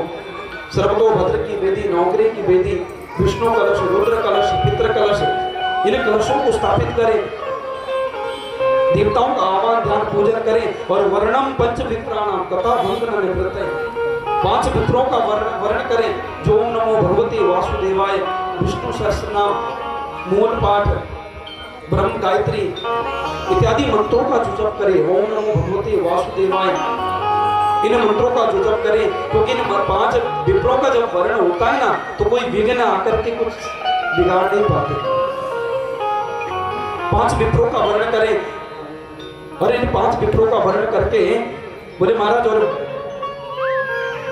व्यास कैसा हो? तो यहाँ पर अंतिम में व्यास की व्याख्या बताई है कि विरक्तो वैष्णवो विप्रो वेद शास्त्र विशुद्धिकृत दृष्टांत कुतलो धीरो वक्ता कारोतनी स्पृह। विरक्तो वैष्णवो विप्रो वेद शास्त्र विशुद्धिकृत दृष्टांत कुशला धीरो वक्ता कारोतनी स्पृह। विरक्त हो, वैष्णव हो, विप्र हो, ब्राह्मण हो, वही इस व्यास मंच पर बैठने का अधिकारी है। भगवान के नाम का गुणानुवाद करने वाला हो, और कथा कहते समय महाराज पान सुपारी का जो सेवन ना करे, और बड़ी सुंदर रूप से व्यवस्थित रूप से कथा को, भगवान के नाम को, कथा को सुनाए।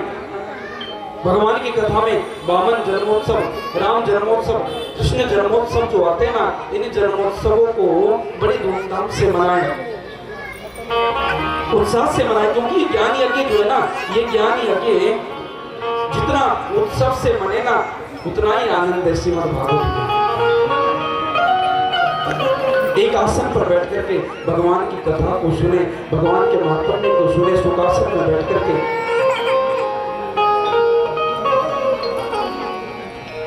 और कहा कि निराहार होकर के भगवान की कथा को सुनना चाहिए, क्योंकि भोजन जब हम करते हैं ना तो भोजन करके आलस्य आता है, और आलस्य अगर आ गया तो भक्ति भगवान की कथा में विघ्न आ जाता है।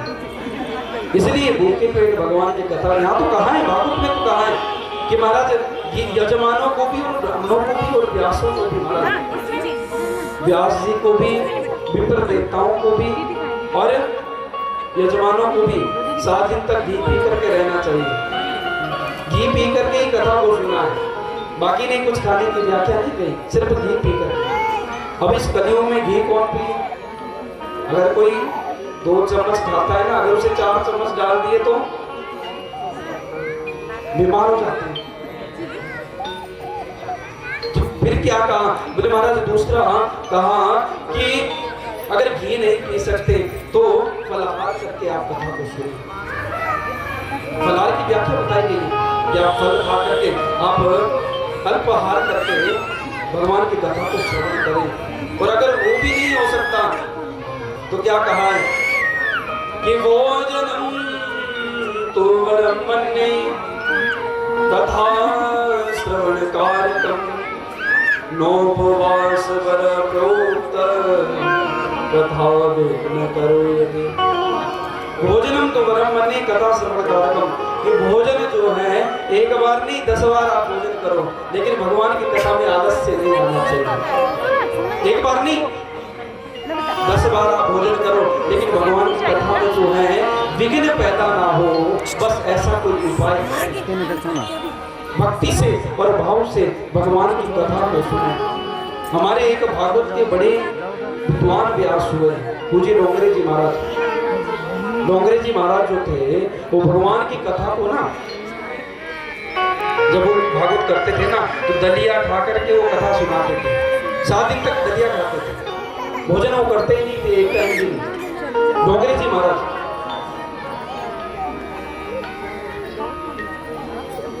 तो कहने का तात्पर्य क्या है? बोले भोजन अगर आप के अंदर शक्ति है तो आप अल्पाहार कीजिए, अगर नहीं शक्ति है ना तो एक बार नहीं 10 बार भोजन कीजिए, लेकिन भगवान की कथा में विघ्न नहीं आना चाहिए। जैसा स्वास्थ्य अच्छा है वैसा आप उत्साह से इस कथा को करें, खूब श्रद्धा से खूब भाव से इस यज्ञ को करें। संत कुमार जी जब ऐसा कह रहे थे महाराज तो भक्ति देवी प्रकट हो गई और ज्ञान वैराग्य के बुढ़ापा दूर हो गया महाराज। और संत कुमार बोले भक्ति देवी तुम आ गई और आकर के तुम भक्तों के हृदय में विराजमान करो। भक्ति प्रकट हो गई और भक्तों के हृदय में जाकर के महाराज विराजमान हो गई और कीर्तन होने लगा। प्रहलाद स्थालधारी तरल गति दया उद्धव कांस्यधारी वीणाधारी स्वर कुशल दया राग करता जुनो भूत इंद्रो वादिकंगम जय जय सुकरा कीर्तने ते कुमारा यस्याग्रे भावक्ता सरसर चनया व्यासपुत्रो बभूव। भक्ति देवी जो है हृदय में विराजमान हो गई और भक्तों के हृदय में विराजमान होकर के मेरे प्रहलाद जी जो है ताली बजाने लगे महाराज। प्रहलाद स्थालधारी तरल गति या उद्धव कांस्यधारी। प्रहलाद जी ताली बजाने लगे, उद्धव जी कांसा बजाने लगे और इंद्र जो है वो मृदंग बजाने लगे। संत कुमार जी जय जयकार की ध्वनि कर रहे हैं। बड़ी सुंदर महाराज कथा हो रही है और संत जन वहां विराजमान होकर के सभी जितने भी संत महाजन बैठे हुए हैं सभी नृत्य कर रहे हैं भगवान की गुणानुवाद का। बैठ के महाराज भगवान की कथाओं को बैठे बैठे नृत्य कर रहे हैं भगवान की कथा में। ऐसी तन्मयता आ गई कि भोले बाबा जी से भी रहा नहीं गया और आकर के वो भी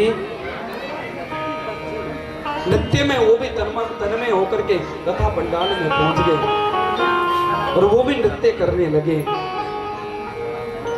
व्यासनंद नादन ने सुखदेव जी महाराज बीच बीच में व्याख्या करने लगे और इतनी सुंदर स्वर लहरी हुई, इतना सुंदर कीर्तन हुआ महाराज कि मेरे प्रभु से भी रहा नहीं गया और मेरे भगवान नारायण भी प्रकट हो गए। बोल सच्चिदानंद भगवान की, मेरे गोविंद प्रकट हो गए और महाराज प्रकट होकर के मेरे गोविंद ने बड़ा खूब कीर्तन तन्मयता से किया और भक्तों से कहा कि बस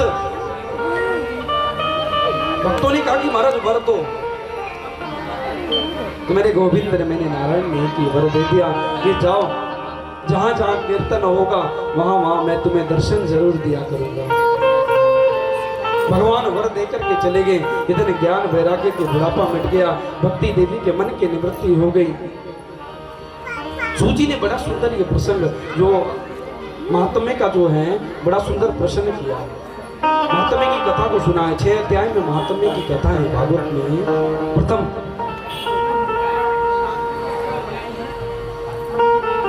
सूजी महाराज कहते हैं शौनकादिक ऋषियों से कि सनत कुमारों ने इस प्रसंग को बड़े सुंदर रूप से नारद जी से कहा और यही प्रसंग सुखदेव जी महाराज ने राजा परीक्षित जी से कहा। क्योंकि सज्जनों भागवत एक अमृत है और इसका जो पान करता है ना उसका जीवन धन्य है। भगवान की जो कथाएं वो आत्म कल्याण करती है। इसलिए संक्षिप्त रूप में जो है महात्म्य भागवत के महात्म्य को यहाँ पर हम लोगों ने श्रवण किया और सभी जो हैं जितने भी महाराज उस सत्संग में बैठे हैं उस कथा में बैठे हैं सभी गा रहे हैं और मीठी मीठी वाणी से क्या कह रहे हैं।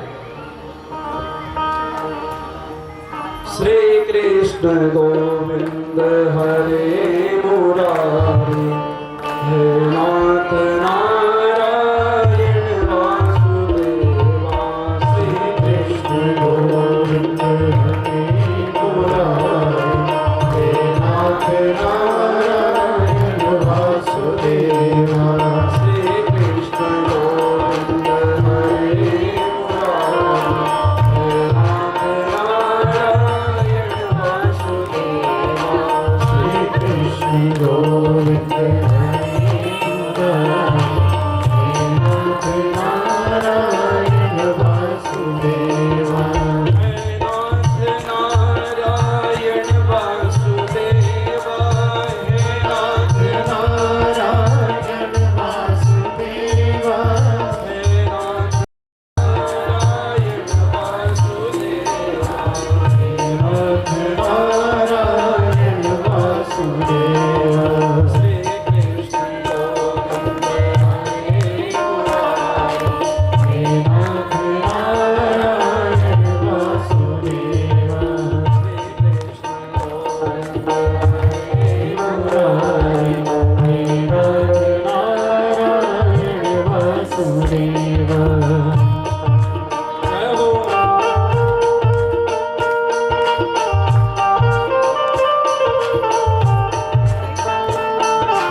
कृष्ण कन्हैया लाल की जय, सेवारे की जय।